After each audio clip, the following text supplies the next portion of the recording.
Good morning, tribal dancers. How are ya? A little Sunday on the sofa, a little chicory, and a pinch of coffee in the cup.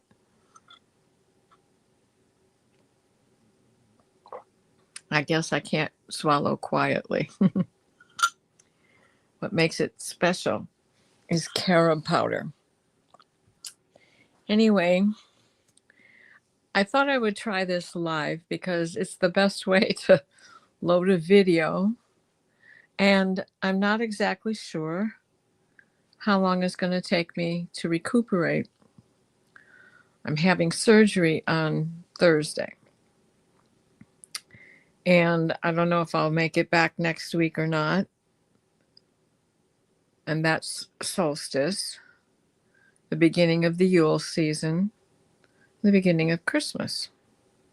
So I thought I would come on live and just talk about the hallowedness of this season, no matter where you live, no matter what you practice in the way of a faith or don't. And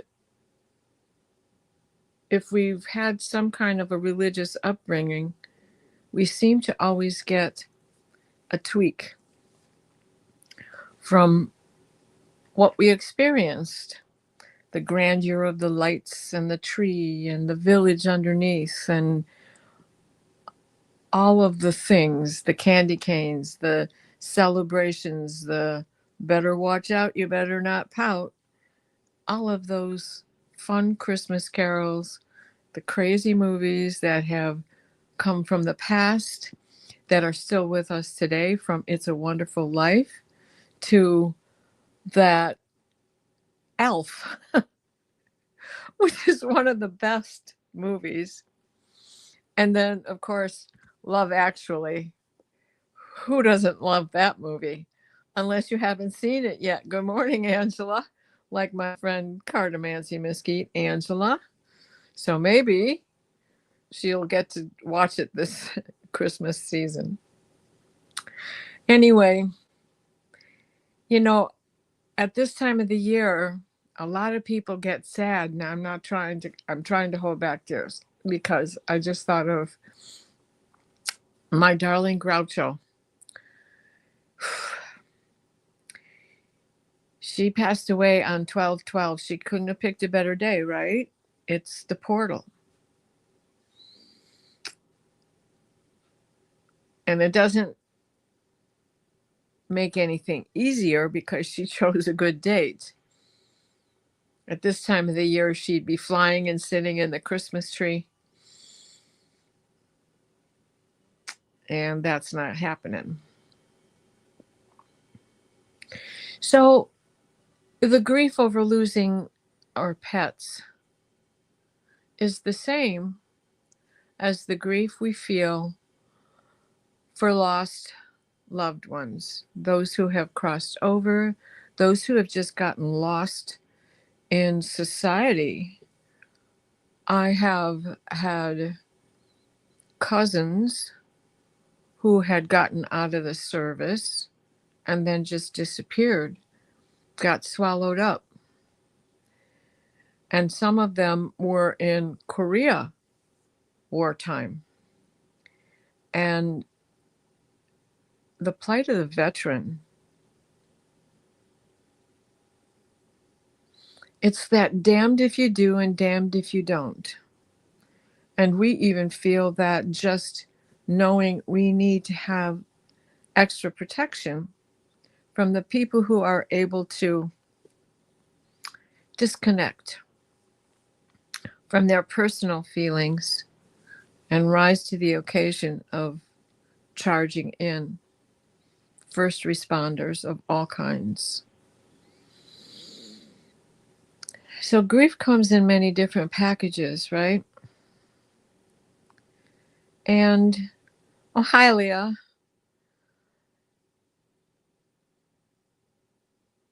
when the ground is frozen, we have more time to consider these things. So if you live in a warmer climate, does that mean you don't feel it at this time? I don't think so. There are still changes in a warmer climate. The days are shorter. The temperatures do change. It becomes a rainy season. Florida's been known to have frost and kill all of the oranges. Low temperatures. Hi, Mary. How are you? So I thought I'd come on and do this live just because I'm not sure when I'm going to get back to doing anything, especially next week because surgery is Thursday. So I thought I would present a couple of incantations that you might want to think about. And the first one is for Grandmother Moon. Light my way. Show me the grove that I stand in today, be it for rest or work or play. Grandmother Moon, light my way. Now we're going into the dark solstice and the new moon. And we have 3-eye Atlas coming in on the 19th. And the charts are off the charts just for today. Oh my gosh. But today's a happier day because we have the moon is in Libra.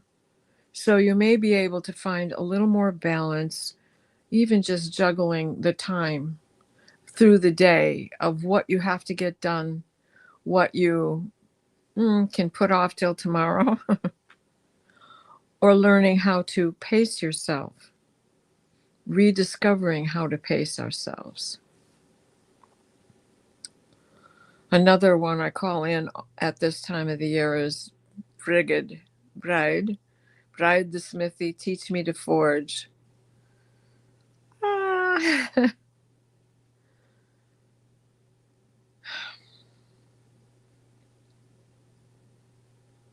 Oh, you know what?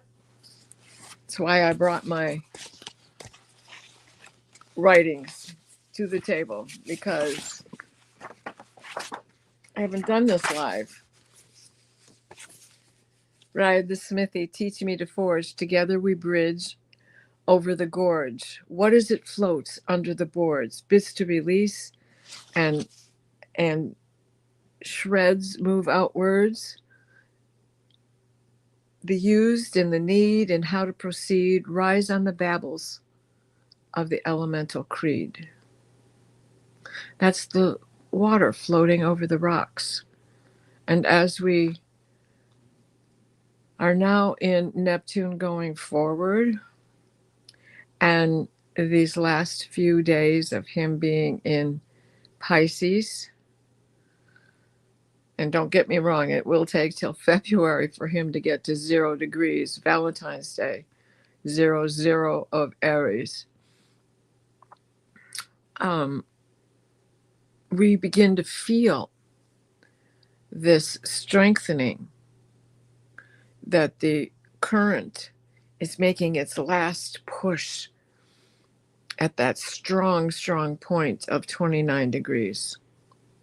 And because he moves slow, it's almost like he's not even moving at these degrees. So he will be the whale jumping out of the ocean and slapping the water with his tail. You don't want to be in a rowboat if that happens.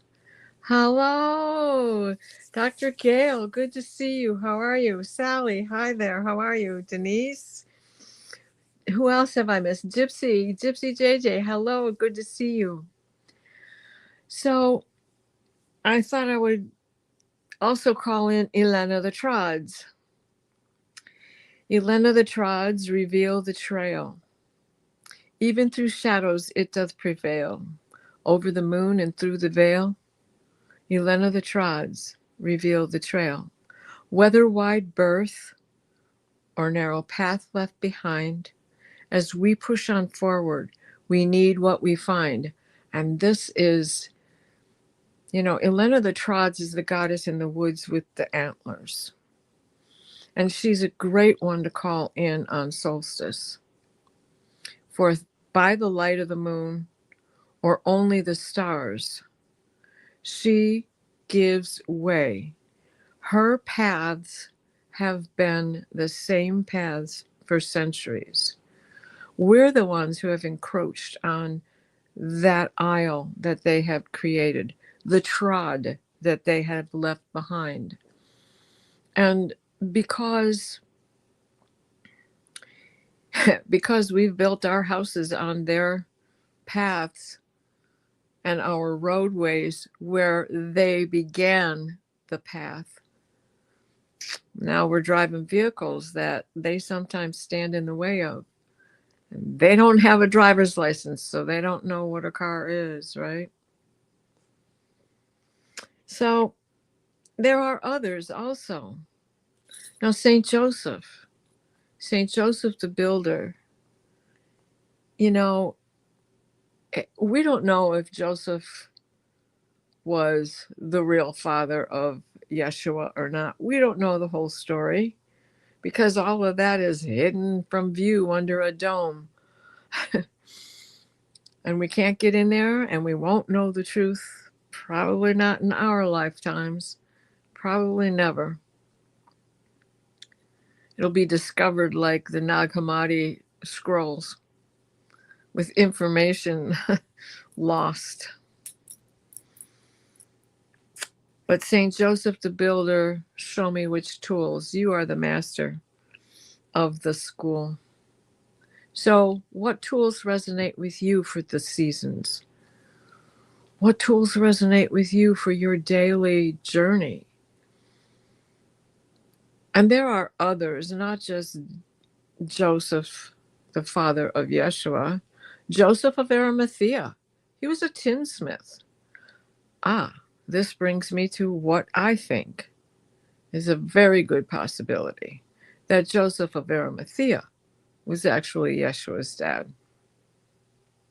I mean, he knew all of the magic. He traveled all over in order to get what he needed to make tin. And that would take him into the Middle East, into Tibet, and the mining up there and all around the world. And he knew the magic that Merlin knew. And he knew how to get Yeshua out of the tomb and what all of that was about. So there's so much that we don't know. So much that we don't know. And then there's Mary the mother. Which Mary? Anna had 3 daughters and they were all named Mary. The first one born was dedicated to the church. Was she the one? Or were the 2 younger sisters? So Mary the mother, rock my cradle, nurture me, rock my cradle and swaddle the future me. We are stepping into the divine feminine. And what is it that you understand about your own femininity? And what is it that's missing in the world's understanding of femininity? Being a woman doesn't mean we don't have masculine energy. All of us here know that. We have so much inside of us, especially as a human being. We know how to fight. We know how to stand up for ourselves. And sometimes we just can't. And sometimes we need help. And it is an understanding of how to call on other parts of yourself. It's an understanding on how to detach from certain parts of yourself. Like the sorrow I feel over losing Groucho. But I have to detach from that, or I'll get even less done. Doesn't mean it doesn't creep in. It just means I give it a moment, shed a tear if I need to, and then go on. And then, and then there's talking to Mary Magdalene. So I wrote this for her. Mary the Magdalene, you are the grail. You have protection without fail. Surrounding you are the core four, and I stand and I knock upon the library door. Inside you hold the Akashic scroll, the language of which is, privileged to know. Impart the wisdom to recover the passion held within. Let's redesign its fashion. And we all know she was the bride of Yeshua. Which brings me to the last invocation I would like to share with you today. And it is for Yeshua, since this season is his season. Now, how could I have lost that one? Oh, there it is. And this one I know because I say it quite often. Yeshua deep, Yeshua free, the shroud's sacred space for all to see. A star signaled the first breath that was destined to change the outcome for man, yet evil has range. Hidden, aligned with courage as two worlds collide, prepared for the quickening that begins deep inside. Hidden from view, under a dome, never be seen, never be shown. The wisdom passed to you through sages, claimed by wizards and studied for ages. Where are those lost years of Yeshua? He's in Tibet studying. Why? Because Joseph of Arimathea possibly got him there. Because Joseph was probably his dad. Such a story that has been interwoven with compounding tales to trick us. So how are you going to spend your holidays this year? What is it you think is important? What is it you think we need to change as a community? What is it you think you need to change for yourself? Is it moving? Is it taking care of your health, redesigning what you do for your health?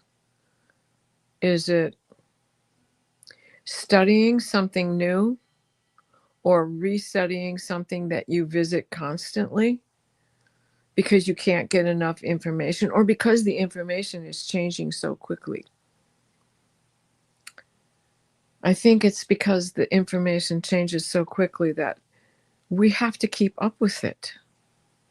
And now with AI, we have to hone our antenna, sharpen them, so that we understand what's valid and what is not. And if it isn't a real human voice, I have a hard time. And there's always something that gives it away. Some of them are pretty good, but there's always something that gives it away. Sally, you got that right. All of the above. All of the above for sure. Barbara Berkman, hi, honey. Yes, I love you too. Bless you too. I think one of the things that, well, as an astrologer, everybody needs to get in touch with their chart. Honest. It's not as difficult as you think, especially if you've ever taken the Briggs-Myers test, because it boils down to, that's where the Briggs-Myers test came from. Your sun sign, your moon sign, your rising sign, and your north node. I'm just saying. I've taken the test. And certain times of the year, it changes. When did you take it? At a vulnerable moment? Go back and take it today and see how it turns out. And that leads us to a progressed chart. Now, a progressed sun is the one that I pay attention to the most because the rest of the planets will fall in place with that. But for a progressed sun, you move one day ahead in the calendar for every year you're alive. So my birth sun is Gemini, but my mature sun behaves like a Virgo. Yep. There's a lot of things about me that aligns with Virgo. Possibly because my Saturn is in Virgo. Follow the rules, follow the rules. And then when nobody's looking, eat the chocolate. Is everyone born on a full moon? Move an opposite, have an opposite sign? Yes, yes, yes. It may not be the exact degree because the full moon at the exact degree of opposition, has to get there. The moon travels fast. The moon travels within 2.5 days, let's say. It changes signs. So, for example, my sun is at 18 degrees of Gemini, but my moon is at 5 degrees of Gemini, of Sagittarius, sorry. And so in that, it was coming in. So consider like every 2 hours, the moon will change a degree. And in that I was at 2:55 in the afternoon. So by the time they got me cleaned up and delivered to my mother and sleeping for the first time, I went to sleep at night under the full moon. So, that gradual move doesn't mean you weren't born under the full moon, because it's a 3-day procession. You're in the energy just when it egresses into the sign of that, whatever the moon is. And aligning with the rest of your chart is how you figure out, why it yo-yos at this time and then goes away and then comes back. Makes your heart beat faster. Hi, Paul. How are you this morning? And Cass Reiki, hi, how are you? I'm trying to keep up with the chat. I didn't expect so many people to come in because going live is not usually what I do. But I think this is the best way to go because it's easier to upload the video when it's done. So I think I'll stay on till we're on about 30 minutes, and that should be good. What else can we talk about before surgery? Many of you have been through surgery. I've been through a big surgery. So some of the crazy things that happened at the last minute, right? So last week, Wednesday, I went to see my regular GP who was supposed to sign off. Well, she signed off, but then she signed off to a heart doctor because it just dawned on her I'm 76 years old and I should have an EKG. Well, I was expecting that because I had an EKG 30 years ago for the other mastectomy surgery. That's a big surgery. And I was under anesthesia for 8 hours. And an EKG is a lot about the anesthesiast so that he understands or she understands the ratio of what you need in order to be able to wake up. So I was aggravated, though, because it should have been done at least a week earlier. Well, I got one on Wednesday this past week. But the freaky thing about that was when I first heard from the heart doctor, his office girl said, "Oh, no, this is just an interview. You'll have to come back for the tests." So now it's like, okay, now what's going to happen every last minute here, right? So the doctor worked magic. And this was a magical day. I was there on Wednesday, which was the 11th. And it ended up being a very long day. When I walked in, I got the EKG right away.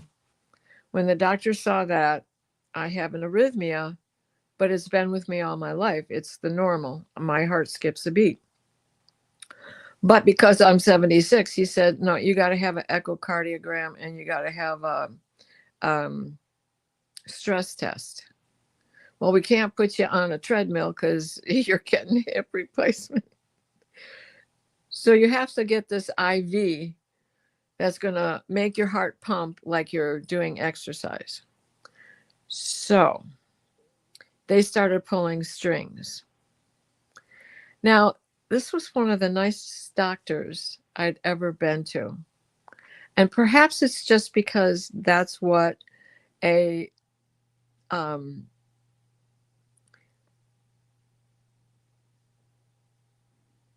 whoops. I want to get back to this just a second. Anyways, maybe it's because he was a heart doctor and he's trying to, get to know you and just calm you down, see what you're really like, see, what's really going on with you. But it turned out we have similar stomping grounds. He went to George Mason. He hung out in D.C. He knew where Chantilly was. He was familiar with Richmond. So was I. My kid was living down there and all the other business. He went to VCU. His girlfriend was there. All this stuff was coming together. Then he hits me with, I'm in touch with my feminine side because I have three older sisters, and they all are of your generation. I said, oh. He said, yeah, And I said, well, I went to Woodstock. And he went, his eyes got big as saucers. He said, oh, you're the one rolling around in the mud. So we left on a very high note. He's originally from Pennsylvania, and he takes me down to the office personnel who's going to make things happen. And they made things happen. Part of it was because all I have is Medicare, and so they don't have to have pre-approval for the kind of tests he wanted to do for me. So that was a plus. So they got me in right away to do the echogram. Oh my gosh. I've heard my baby's heartbeat. But if you have never heard your own, holy mackerel. And to watch it on that screen, it was such a different rush. And it was, I don't know if he had the volume turned up loud or what, but it definitely sounded like a washing machine. Valves opening, valves closing, valves opening, doors opening, closing, moving things around, right? Blood flowing from one vessel to another, and then letting some into the chamber, letting it out, letting it into the chamber, letting it out. So amazing. And then tomorrow morning, I have to go to have this IV. Am I going to come home and clean the house with a toothbrush when I'm done? What are you giving me for stimulation? Sally, do you know what that's going to be? Anyway. So being the daughter of a preacher man, I still want to worship on Sundays. I understand. It is for all general purposes. Everybody took a day off a week, even in the old days. You might have to go feed the animals, but unless it was absolutely necessary, you didn't do anything else. Sister, I like that. Thank you, Diana, for the couch. I feel as though we've been together at church. You are in my prayers. Thank you. Yeah, I agree. I feel that we have been together in the church. I think we all have. We go to Terry's meditation group. Church is here. Church is not the walls around us, though there is sanctuary, and there's a difference. That feeling of sanctuary and hallowedness, because so many rituals go on. Whether you participate in those rituals or not, the imprint is left behind. And whether you have a childhood memory of celebrating them or not, the imprint is left behind. Like walking into a graveyard, having no relatives in that particular yard, yet feeling the energy of the lives of the souls that crossed over or that were not able to. I have one very close, and the first tombstone in there is 1860 62 or 63, which is Civil Warish, but it's Grange. It's the somebody's name who began settling this area. So, sanctuary and worship is all a state of mind. My best church is walking in the woods with the boughs and branches being the roof over my head, or stepping into the clearing, especially at this time of the year when it's the full moon and you have that clearing and the sky is that deep mantle blue and the sun is setting, and you get an opportunity to see them perfectly opposite each other in alignment, with the brilliance coming from the backside and the volume coming from the moon as she turns up, and the vibration over here, and the moon going higher and the sun getting lower. There's a spot where I walk at Seven Lakes that it is a perfect spot for release. And unfortunately, I wasn't able to get there this year for the full moon. I usually walk there, it's about 4:00, 4:30, so that I get to that spot by the time all of that is about to occur. So I think it's time for us to sign off. But before we go, I'd like to give this blessing incantation for us all and a healing for all of us here. So let's begin with 3 deep breaths, and you know the routine. Hold at the top.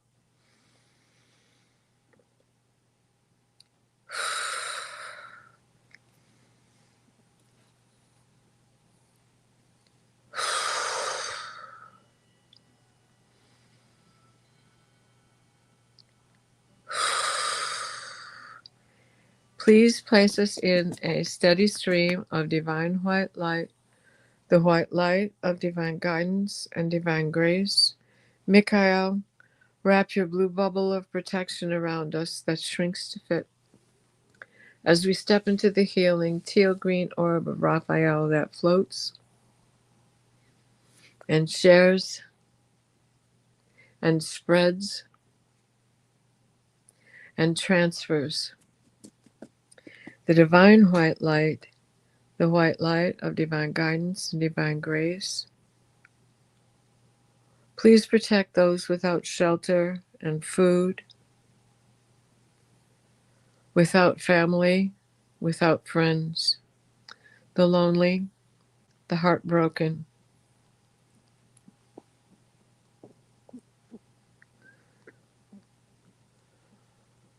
So mote it be. Happy solstice, everybody. Merry Christmas, Happy Yule, Happy Hanukkah, Happy Kwanzaa. Anything I've missed, please have a great, great season. And I hope to see you before the new year, or at least by New Year's. Love you. Bye-bye.